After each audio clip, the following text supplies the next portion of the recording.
Thank you, thank you, thank you, thank you.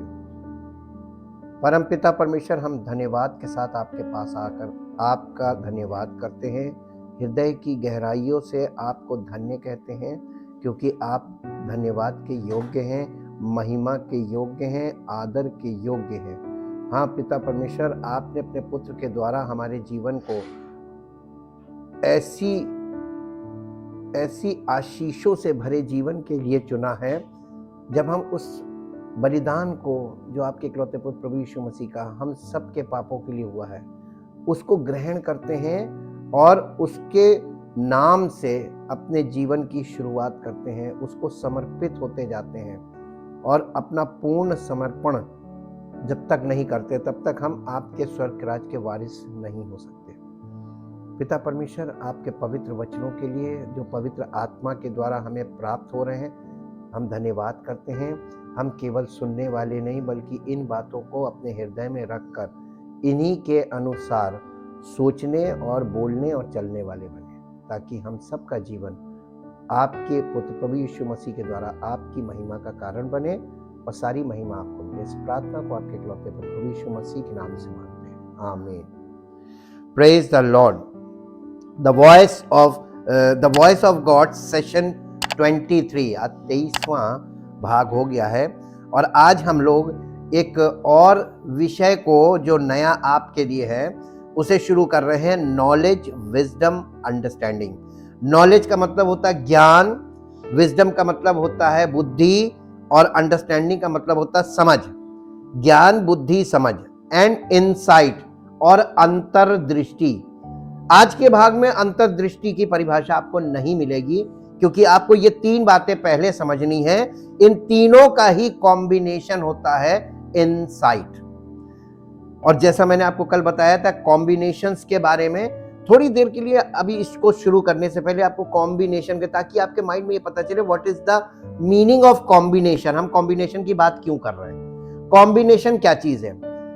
पानी क्या है? दो गैसों का को मिलन, लेकिन मालूम एक निश्चित अनुपात में मिलाया जाता। तब ये नहीं कि दो गैसें आपस में मिला दी ढेर सारी और वो ढेर सारा पानी बन गया, ऐसे नहीं बनता। पानी का जो केमिकल नेम है वो है H2O। H2O, हाइड्रोजन 2 भाग, ऑक्सीजन 1 भाग इज इक्वल टू वाटर। तो दो गैसें, हाइड्रोजन 2 पार्ट, ऑक्सीजन 1 पार्ट, जब इस रेशियो में इनको मिलाएंगे तो पानी बन जाएगा। और ये दो गैसें दिखाई नहीं देती, लेकिन पानी दिखाई देगा।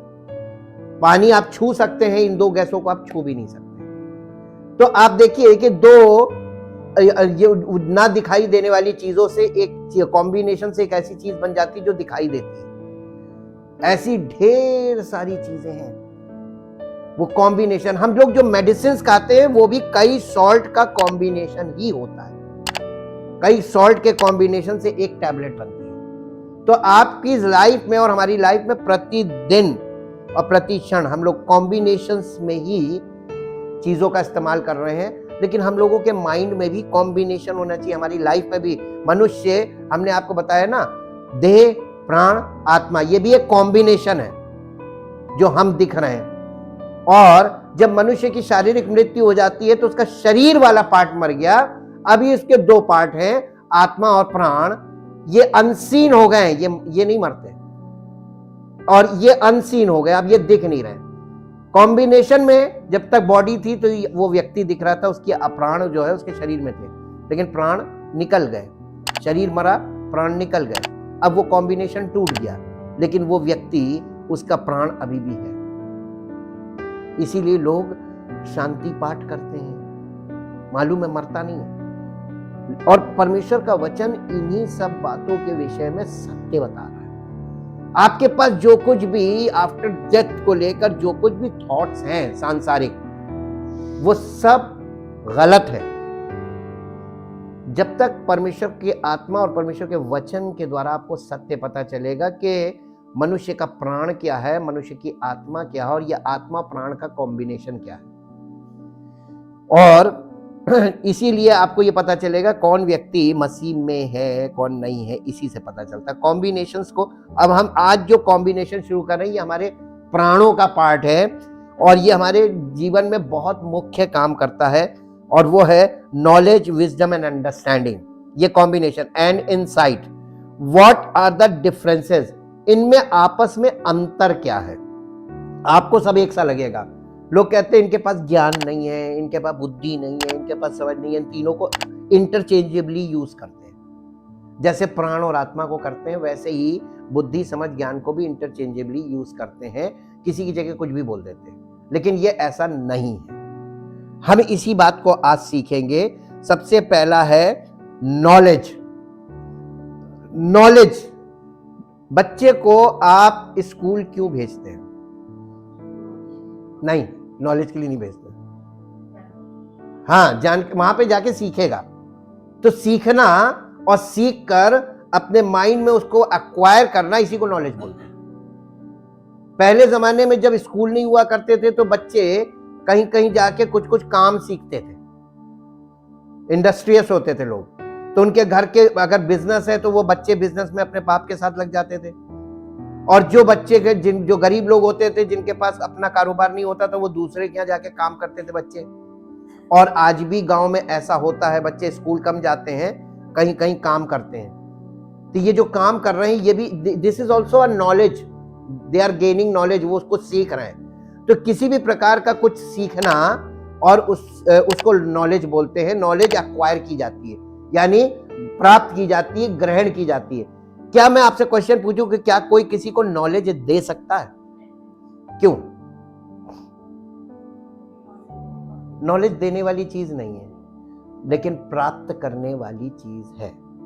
आपको जानकारी प्राप्त करनी पड़ेगी, लेकिन कोई आपको जानकारी देने नहीं आएगा। स्पेशली दुनिया में जो कुछ अब होने वाला है और जो कुछ हो रहा है और आगे भी जो कुछ होगा, कोई स्पेशली आपको आके नहीं बताएगा कि देखो परमाणु गिर गया। ये तो आपको खुद जानकारी हासिल करनी। कहां से? न्यूज काहे के लिए चलती है?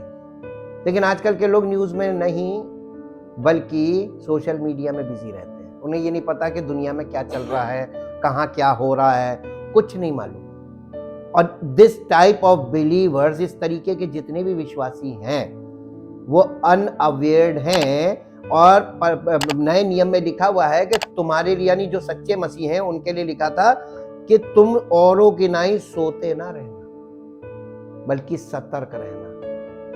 यीशु मसीह अपने दोबारा आने के लिए, सेकंड कमिंग के विषय में जब बात कर रहा था, पौलुस के द्वारा, पर पवित्र आत्मा भी बात कर रहा था, तो वो बार बार अवेयरनेस की बात कर रहा था कि तुम औरों की नहीं, बाकी लोग ये सो रहे हैं। सो रहे का मतलब वो अपनी अपनी गतिविधियों में मगन है, उनको नहीं मालूम दुनिया में क्या चल रहा है, अर्थव्यवस्था कहाँ पहुंची, किस देश में प्राकृतिक आपदाएं आ रही हैं, किस लेवल का भूकंप आया, वहां पे कितने लोग मरे, कुछ नहीं। वो अपने आप ने अजीब बदल, वो अपनी गतिविधियों में मगन है। और ऐसे लोगों को अचानक विपत्ति आई, पता भी नहीं चलेगा।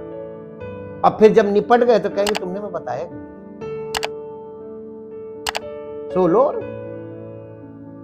मगन रहना अपनी गतिविधियों में, इसी को स्पिरिचुअली बोलते हैं सोना। सोने का मतलब अनअवेयर। आज बहुत से मसीही लोग एकदम बिल्कुल, उनको ये नहीं मालूम दुनिया में कहां क्या हो रहा है और क्या चीजें, कौन से नियम बदल गए, कुछ नहीं मालूम है। सब वही पुराना ढर्रा, उनकी सोच वही, उनके कार्य वही, उनकी बोली वही, उनका सब कुछ वही, अटके हुए। हम तो उनको अटके विश्वासी बोलेंगे, हैं? फिर एक है भटके विश्वासी, अटके विश्वासी, भटके विश्वासी, फिर है सच्चे विश्वासी, फिर झूठे विश्वासी, है ना? कई कैटेगरी बनी हुई है। ये knowledge is the collective information and facts acquired through education और एक्सपीरियंस। ये जो ज्ञान है, ये नॉलेज जिसे इंग्लिश में बोलते हैं, ये इज द कलेक्टिव इंफॉर्मेशन, यानी इसका क्या बोलेंगे, कलेक्टिव इंफॉर्मेशन को संग्रहित जानकारी, यानी जानकारी को संग्रह कर लेना, यही नॉलेज है। बच्चे ने नर्सरी से पढ़ाई शुरू की और ग्रेजुएशन तक पढ़ाई करी, ये उसका संग्रह है, कलेक्टिव इंफॉर्मेशन है, जो उसको बुक्स के द्वारा, टीचर्स के द्वारा, बुक्स के द्वारा उसको पता चल रही, टीचर के द्वारा वो समझाई जा रही और वो उसको स्पष्ट हो रही है और वो उनको अपने माइंड में रिसीव कर रहा है। तो वो व्यक्ति एजुकेटेड कहलाएगा, इसी को एजुकेशन बोलते हैं। और एजुकेशन के द्वारा ये जानकारी को संग्रहित किया जाता है और या फिर एक्सपीरियंस के द्वारा।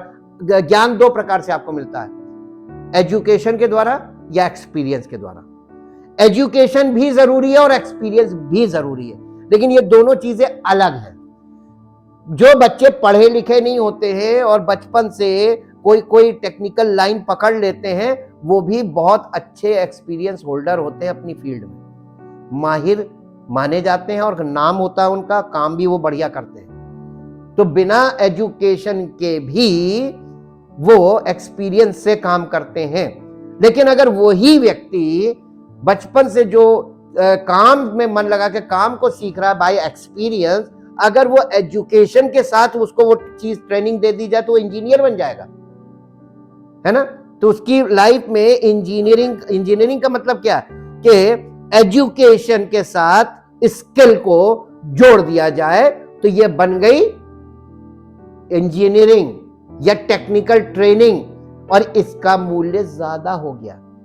जो आप काम बिना पढ़े सीखते हैं तो अनुभव से आपको ये पता होता है ये चीज नहीं लगेगी, ये चीज लगेगी, और ये चीज लगेगी तो इसका प्रॉब्लम क्या होगा, नहीं लगेगी तो क्या होगा।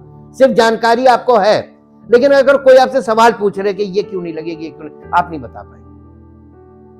लेकिन अगर इंजीनियरिंग किया होगा तो वो एक्सप्लेन कर देगा कि हाँ ये इसलिए नहीं लग सकती और ये इसलिए लग सकती है। अब समझ में आया। तो ये फर्क है, लेकिन एक्सपीरियंस दोनों तरफ होगा। और through experience knowledge is a awareness. ये जो ज्ञान है ना, ये जिसको हम नॉलेज बोलते हैं, ये एक प्रकार की जागरूकता होती है। आज लोगों में, मैक्सिमम लोगों में, नई पीढ़ी के बच्चों में न्यूज को लेकर अवेयरनेस बिल्कुल नहीं है। क्या ये उचित है? अब हम आपसे पूछे क्यों उचित नहीं है? नहीं, अपने में बिजी रहते ये कोई बात नहीं, बट सब लोग अपने जो काम कर रहे हैं उनसे ज्यादा बिजी है। हाँ नहीं है, लेकिन मत जी, आप जहां जाएंगे इंटरव्यू के लिए आपको करंट अफेयर में ही आप फेल होंगे। और करंट अफेयर ना होना, आपकी डिग्री लगी और आप करंट अफेयर में फेल, तो आप टोटल फेल।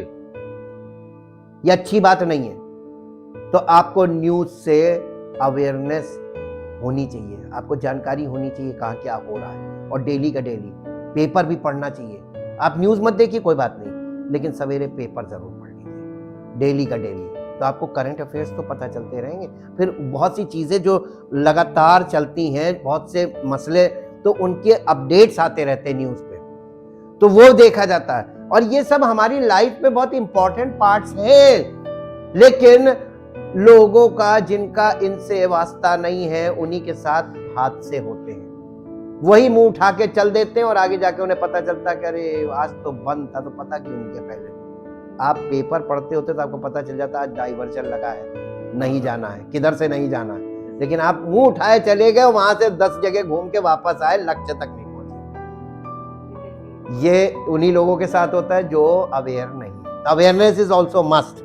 तो ये नॉलेज क्या है? ये जानकारी कि आपको ये मालूम होना चाहिए क्या चीज सही, क्या चीज गलत है, क्या चीज उचित है, क्या अनुचित है। ये सारी चीजें जानकारी में आती है, नॉलेज में आती हैं। And yes, knowledge itself is power. ये जो नॉलेज ही अपने आप में एक पावर है, शक्ति है।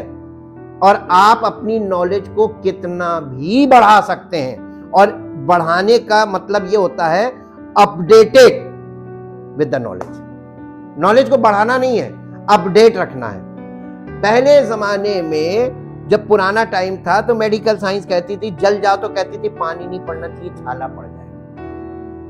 आज आप जाइए तो डॉक्टर कहता है जैसे ही जलेंगे, डॉक्टर कहता है जैसे ही जलो तो ऐसे पानी के नीचे, ठंडे पानी के नीचे, नल के नीचे हाथ लगा दो। ये क्या हुआ? पहले हमको नॉलेज मिली थी कि जल जाओ तो पानी नहीं पड़ना चाहिए। अब क्या हो गया? Updated knowledge. अपडेटेड नॉलेज कहती है कि नहीं, जलो तो पानी में हाथ डाल दो तो छाला नहीं पड़ेगा। इसका मतलब नॉलेज में अपडेशन होता रहता है। क्या आपके पास पुरानी मानसिकता में जितनी बातें बैठी पौराणिक, वो ट्राइड एंड टेस्टेड तो नहीं कहेंगे, उस जमाने के लोगों के लिए थी।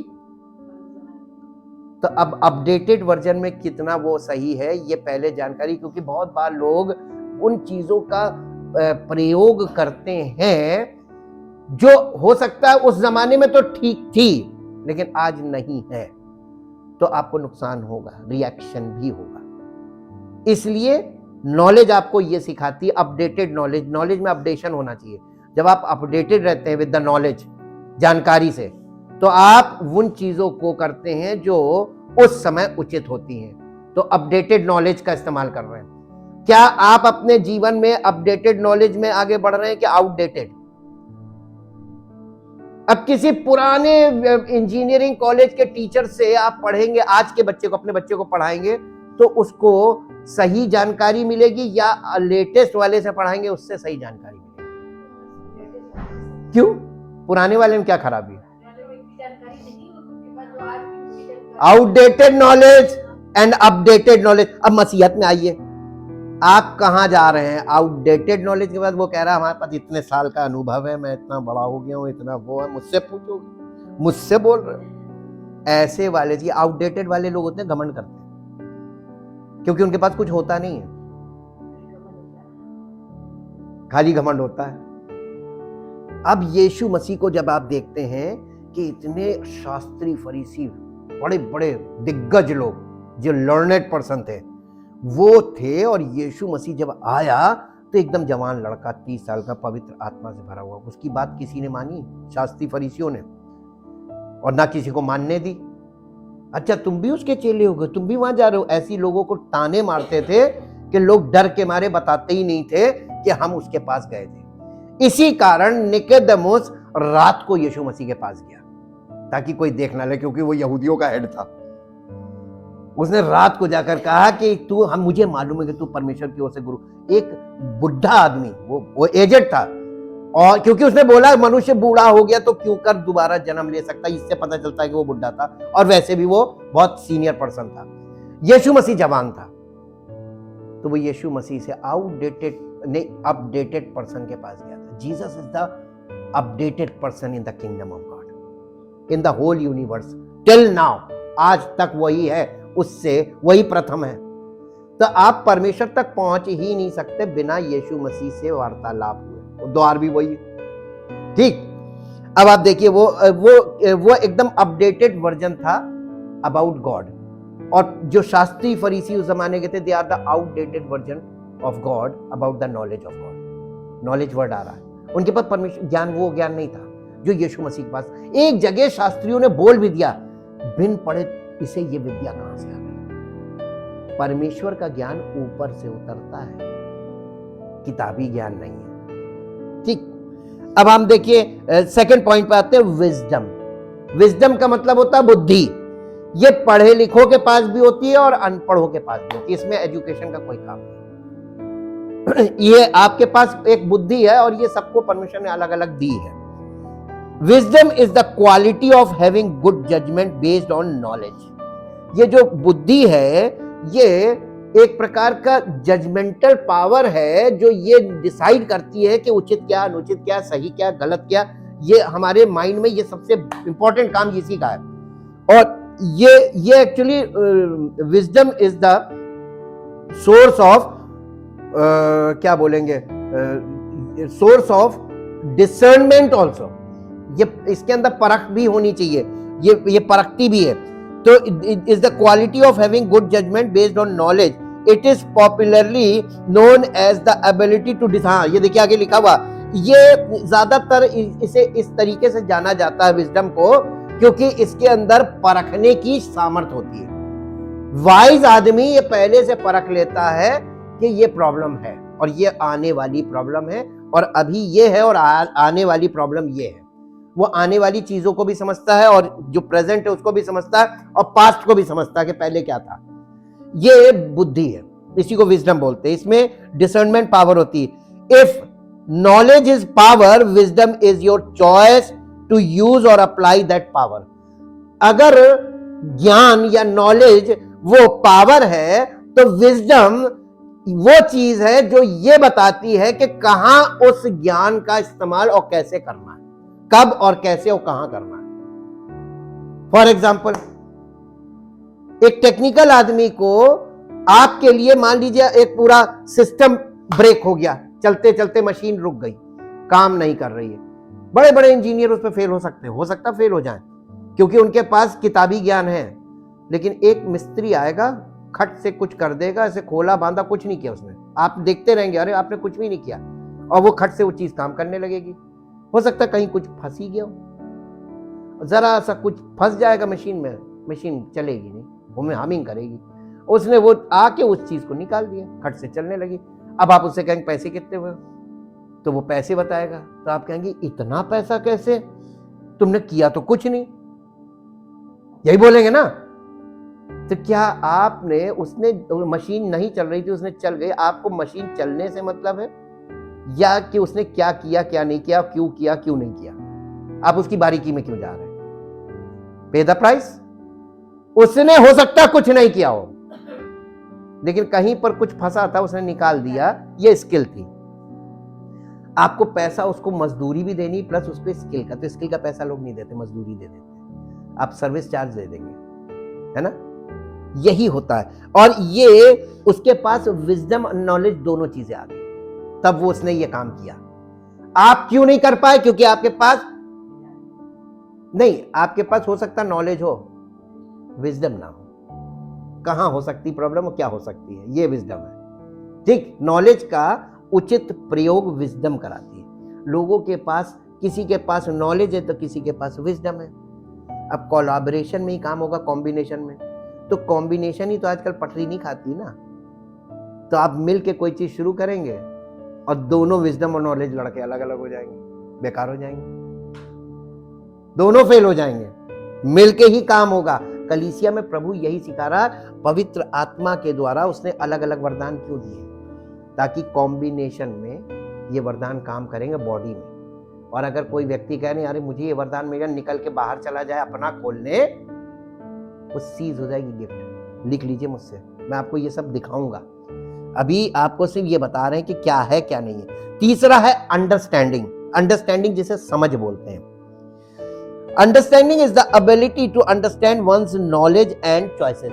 अंडरस्टैंडिंग वो चीज है जो नॉलेज और विजडम दोनों को अंडरस्टैंड करना, समझना, दोनों समझने वाली चीजें हैं। अगर आपके पास विजडम नॉलेज दो हैं और अंडरस्टैंडिंग नहीं, तब भी आप बेकार, किसी काम के नहीं। ठीक, तो ये दोनों को बैलेंस में, कॉम्बिनेशन को यूज कैसे करना है, ये है वो। It is the realisation of your decision.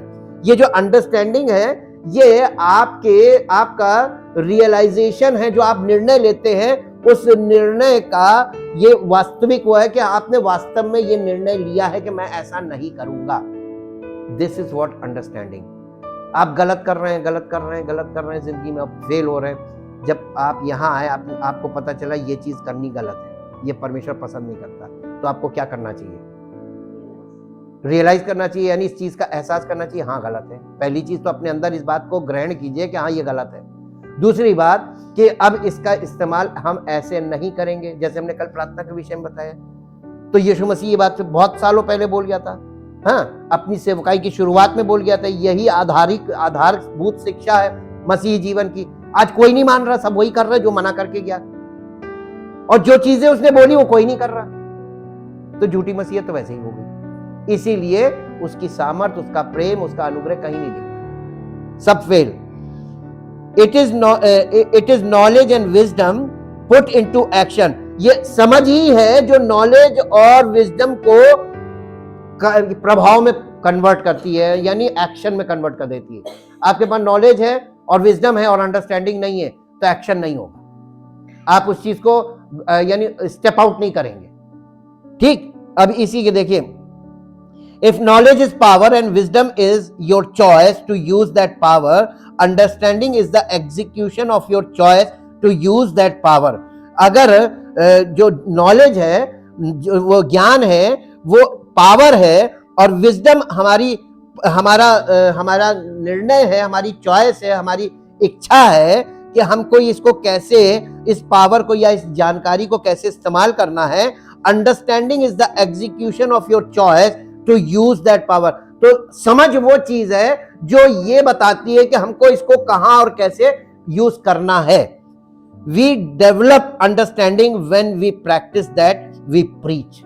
हम जो प्रचार कर रहे हैं, जिस चीज का दावा कर रहे हैं, हमें इतनी समझ होनी चाहिए, वी डेवलप आवर अंडरस्टैंडिंग, हमें अपनी समझ को डेवलप करते जाना है, ताकि जो जो बातें हम बोल रहे हैं वो बातों में हम आगे साबित पाए जाएं, सिद्ध पाए जाएं।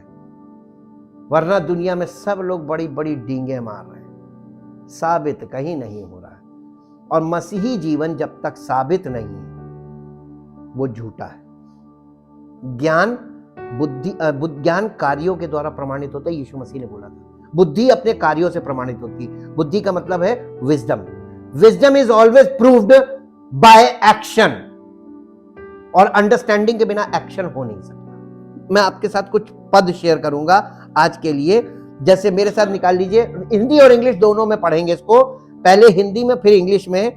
नीति वचन 2 अध्याय उसका 6 पद, नीति वचन 2 अध्याय उसका 6 पद, जहां इस प्रकार से लिखा हुआ है, क्योंकि कौन देता है? तभी तो कल हमने बताया था, जिसके पास घटी हो वो किससे मांगे? परमेश्वर से। अब परमेश्वर वर्ड आया है, परमेश्वर का मतलब God the Father, God the Son and God the Holy Spirit. तो पवित्र आत्मा जब बॉर्न अगेन को दिया गया, वो काहे के लिए दिया गया?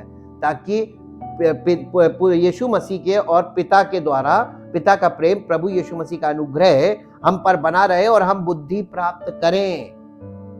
जी, बुद्धि, क्योंकि बुद्धि यहोवा ही देता है, और ज्ञान और समझ की बातें तो आप लोग कहां जहां जा रहे हैं वहां पे ये चीज नहीं मिल रही हो। और कलीसियाओं में देख लीजिए, हर संडे भीड़ लग रही है, बड़ी बड़ी महासभाएं हो रही हैं, बड़े बड़े प्रवचन हो रहे हैं, लेकिन वहां पे क्या चीज नहीं है? ज्ञान, बुद्धि, समझ। ये कॉम्बिनेशन नहीं मिलेगा। मालूम क्यों नहीं मिलेगा? क्योंकि परमेश्वर कह रहा है कि वो यहोवा ही से। यहोवा कौन? पवित्र आत्मा। पुराने नियम में यहोवा पवित्र आत्मा के मुख से निकलती है। जी, for the Lord gives skillful and godly wisdom, from his mouth come knowledge and understanding। परमेश्वर के मुख से बुद्धि और समझ की बातें निकलती हैं, है ना। अब एक और पद पढ़ दीजिए जो आपको मिलेगा, नीति वचन 16 अध्याय का 16 पद। नीति वचन 16 अध्याय का 16 पद, हिंदी इंग्लिश दोनों में पढ़ेंगे इसे भी।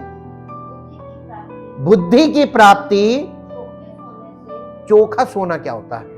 प्योर गोल्ड, 24 कैरेट से भी ज्यादा प्योर गोल्ड। बुद्धि की प्राप्ति, अब देखिए बुद्धि को काहे से कंपेयर किया गया है? जैसे आप सोने की इच्छा रखते हैं कि कहीं से मिल जाए शुद्ध, उसके दाम होते हैं, दाम चुकाना पड़ता है ना, तो कीमती होता है। जितना वो सोना कीमती है, शुद्ध सोना, बुद्धि वैसे ही शुद्ध सोने के समान कीमती है। ये इतनी आसानी से आपको सड़क के किनारे मिल नहीं जाएगी, ऐसे चलते फिरते बाबा बाबा के कहीं से भी ले लो, मिलेगी? अब ये भीड़ लग रही है सब जगह, लगने दो, इन्हें वो चीज नहीं मिलेगी जिसके लिए भाग रहे हैं। बुद्धि की प्राप्ति चोखे सोने से क्या ही उत्तम है, और समझ को देखिए काहे से कंपेयर किया, और समझ की प्राप्ति। मालूम है प्राचीन काल में चांदी जो है वो रुपए की जगह चांदी का प्रयोग होता था, चांदी के सिक्के चलते थे, चांदी जो है वो इसका प्रयोग करते थे, चांदी। तो चांदी के साथ कंपेयर किया जा रहा है कि समझ जो है वो चांदी के समान है, चांदी से बढ़कर। यानी आपको जो सैलरी मिल रही है वो चांदी है, और जो आपको समझ मिल रही है वो चांदी से बढ़ के, उस सैलरी से बड़ी है। और लोग मालूम है सैलरी को ज्यादा वैल्यू करते हैं, और परमेश्वर की जो समझ है उसको किनारे रख देते हैं। जी, how much better it is to get skillful and godly wisdom than gold. ये बहुत अच्छा होगा आपके लिए कि आप चोखे सोने से ज्यादा परमेश्वर की बुद्धि प्राप्त करने में मन लगाएं। जी, and to get understanding is to be chosen rather than silver, यानी चांदी से अधिक उस समझ को प्राप्त करने में मन लगा। जब आप चांदी के समान समझ को ढूंढेंगे, कलीसिया में ही मिलेगी, यहीं ढूंढना है, वचन में ही ढूंढना है, तो आपको वो चीज मिलेगी जो आपको संसार में कहीं नहीं मिलेगी, ये खरीदी नहीं जा सकती। एक और पद पढ़ दीजिए जो आपको मिलेगा, लूका रचित सुसमाचार उसका 21 अध्याय का 15 पद। लूका रचित सुसमाचार 21 अध्याय 15 पद, हिंदी इंग्लिश दोनों में पढ़ेंगे। क्योंकि मैं तुम्हें ऐसा बोल और ऐसी बुद्धि दूंगा कि तुम्हारे सब विरोधी सामना, किसके विरोधी? हम यीशु मसीह के सच्चे चेले हैं, और यीशु मसीह अपने सच्चे चेलों के लिए ये वादा करके गया है, 2 चीजें दूंगा, ऐसा बोल और ऐसी, इसका मतलब बुद्धि वही दे सकता है, वो बुद्धि और समझ, बुद्धि और ज्ञान का भंडार है, बुद्धि और ज्ञान के समस्त भंडार मसीह में छिपे हुए हैं। मैं तुम्हें ऐसा बोल और ऐसी बुद्धि दूंगा। इंग्लिश में क्या लिखा है? For you will be delivered up and betrayed. नहीं, इसका वो पद कहाँ है? ये 15। हाँ, for I my self will give you a mouth and such utterance and, अब यहां पे 3 चीजें होंगी, इंग्लिश में पता चला 3 चीजें। I will give you a mouth, मैं तुम्हें एक मुंह दूंगा, और उसमें जो बोल होंगे वो भी तुम्हारे नहीं होंगे, वो मेरे ही होंगे। तो यीशु मसीह अपने चेलों से कह रहा था कि मैं तुम्हें एक वो मुंह दूंगा और अपनी बोल तुम्हें दे दूंगा, और तुम्हें ऐसी बुद्धि दे दूंगा कि ना, हाँ, that all of your force, यानी आपके शत्रु, combined will be unable to, combined का मतलब सारे के सारे दुश्मन यीशु मसीह के एक साथ मिल जाएं। अब ये हो गया कॉम्बिनेशन, कंबाइन हो जाए तो भी unable to stand against and refute, यानी मैं तुम्हें ऐसी, ये वरदान है। पवित्र आत्मा जब चेलों के ऊपर उतरा तो ये वाला वरदान उतरा। लोग सोचते हैं हमें पवित्र आत्मा बॉर्न अगेन पे मिला, वो ये नहीं है, वो तो आपको मसीह का स्वभाव दिया गया है, परमेश्वर पिता का प्रेम और यीशु मसीह का अनुग्रह पवित्र आत्मा के द्वारा आपके अंदर डाला गया, होली स्पिरिट इनसाइड। लेकिन ये वाली चीज जो है, Holi, when the Holy spirit come upon you, उसने कहा था जब पवित्र आत्मा तुम पर आएगा तब तुम सामर्थ पा जाओगे, ये वाली गिफ्ट मिलेगी। वो उसने उनको, तो जब पतरस खड़े होकर बोल रहा था तो लोग कह रहे होंगे, कह रही यार ये तो वही है, ये तो यीशु मसीह की आवाज लग रही है, ये बातें ये पतरस कहाँ, इसने तो कभी सीखी नहीं, ये सब अनपढ़ थे, तो ये तो यीशु मसीह बोलता, तो वही भाषा, वही स्टाइल, वही फोर्स, इससे लोग जान जाएंगे कि ये मसीह का चेला है। देखिए ये सारी चीजें छिपी हुई रखी हैं इसमें। अब इसमें एक पद और पढ़ दीजिए, सबोपदेशक की पुस्तक 8 अध्याय का पहला पद, सबोपदेशक 8 अध्याय उसका पहला पद, नीति वचन के बाद और यशाया से पहले सबोपदेशक और उसका 8 अध्याय उसका पहला पद, हिंदी इंग्लिश दोनों। बुद्धिमान के तुल्य कौन है और किसी बात का अर्थ कौन लगा सकता है? मनुष्य की बुद्धि के कारण उसका मुख चमकता और उसके मुख की कठोरता दूर हो जाती है, यानी मुख कोमल हो जाता है और चमकता है। मूसा जब परमेश्वर की उपस्थिति में गया था तो उसके चेहरे से किरणें क्यों निकल रही थी? बुद्धि। परमेश्वर, he is the wisdom of source, God is the source of wisdom. और जब आप उसके सीधे संपर्क में जाएंगे तो आपके चेहरे से किरणें निकलने लगेंगी, चमकदार हो जाएगा और आपको कोई दूसरा काम नहीं। इंग्लिश में पढ़ दीजिए, Who is like the wise man, and who knows the interpretation of a thing. A man's wisdom makes his face shine, and the hardness of his countenance is changed. चेहरे पे जो कठोर चीज होती है ना, कठोरता, वो दूर हो जाएगी। ज्यादातर लोगों के चेहरे पे कठोरता रहती है नेचुरली, लेकिन स्पिरिचुअली उनके चेहरे की कठोरता गायब होती रहेगी। चेहरा एकदम कोमल होगा और उसमें से किरणें निकलेंगी। यह है स्पिरिचुअल पहचान। नीति वचन 15 अध्याय का 33 पद, हिंदी इंग्लिश दोनों में। नीति वचन 15 अध्याय 33 पद। ये कॉम्बिनेशंस में आपको बताया जा रहा है, बुद्धि, समझ, बुद्धि और ज्ञान, इन चीजों का कॉम्बिनेशन कैसे काम कर रहा है। यहोवा के भय मानने से, अरे क्या करने से? यहां तो झूठी शिक्षा दी जा रही है कि तुम यहां कलीसिया में आओ और यहां पर दुआ करो, भजन कीर्तन करो, तो तुमको क्या मिलेगा। शिक्षा बिना मसीही व्यक्ति अगर शिक्षित नहीं है पवित्र आत्मा के द्वारा और वचनों को सही नहीं समझता है, वो अशिक्षित मसीही नहीं, वो उसको मसीही नहीं बोलेंगे, क्योंकि परमेश्वर के बच्चे अशिक्षित नहीं हो सकते। परमेश्वर के बच्चे हमेशा शिक्षित रहेंगे, क्योंकि जैसे ही बॉर्न अगेन होते हैं शिक्षा देने वाली आत्मा दे दी जाती है, पवित्र आत्मा। और अगर वो शिक्षित नहीं है तो इसका मतलब पवित्र आत्मा नहीं, उन्होंने उद्धार नहीं पाया, और शिक्षित नहीं हो सकते। ये नॉलेज होगी उनके पास जी।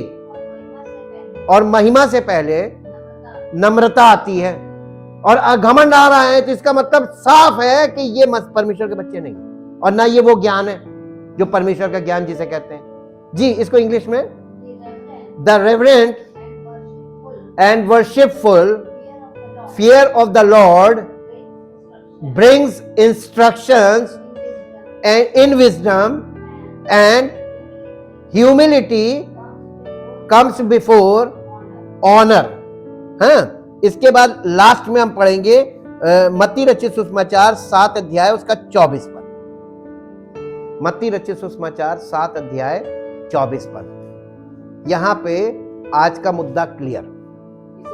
इसीलिए जो कोई मेरी ये बातें सुनकर उन्हें मानता है, वो उस बुद्धिमान मनुष्य के समान ठहरेगा जिसने अपना घर। ये कौन बोल रहा है? ये किसने कहा? यीशु मसीह ने कहा। अब इसको इंग्लिश में पढ़िए। So everyone who hears These words of mine, यीशु मसीह कह रहा है, जो हर एक व्यक्ति जो मेरी बातों को सुनता